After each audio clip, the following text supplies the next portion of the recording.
BBR TV న్యూస్కి స్వాగతం. నేను మీ అప్పల కామేష్. కాంగ్రెస్ అగ్రనేత రాహుల్ గాంధీ వంటగదిలో గరిటె తిప్పారు. తల్లి సోనియా గాంధీతో కలిసి ప్రత్యేక జామ్ తయారు చేశారు. ఇందుకు సంబంధించిన వీడియోను నూతన సంవత్సర వేళ యూట్యూబ్లో ఆయన పంచుకున్నారు. ఇందులో రాహుల్ని మొండిఘటంగా సోనియా అభివర్ణించారు. రాహుల్ మొండి, నేను కూడా, ఇద్దరము మొండిఘటాలమే. దీన్ని బట్టి మీరు అర్థం చేసుకోవచ్చని సోనియా అన్నారు. తన ఆహార అలవాట్ల గురించి సోనియా మాట్లాడుతూ, ఒక భారతీయుడు విదేశాలకు వెళితే నేను ఇప్పటి సంగతి చెప్పడం లేదు. ఇప్పుడు ఎక్కడికి వెళ్ళినా భారత్ రెస్టారెంట్లే.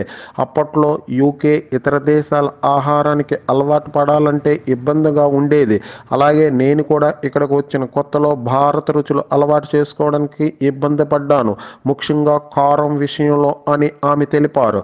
జామ్ తయారు చేయడానికి ముందుగా సోనియా, రాహుల్ కలిసి తోటలోని పండ్లను తెంపి తొక్కలు తీసి ముక్కలు కోశారు.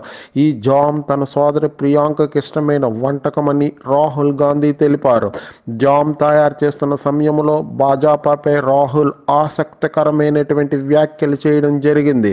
భాజపా వాళ్ళు కోరితే వాళ్ళకి ఈ జామ్ ఇస్తామని రాహుల్ పేర్కొంటూ, ఏమంటావమ్మా అని సోనియా అడిగారు. దీనికి ఆమె వాళ్ళు తిరిగి మనపైకే విసిరుతారని సోనియా సమాధానం ఇవ్వడం జరిగింది. రాహుల్ నవ్వుతూ, అది మంచిదే, మళ్ళీ మనమే తీసుకోవచ్చు కదా అని వ్యాఖ్యానించారు రాహుల్ గాంధీ.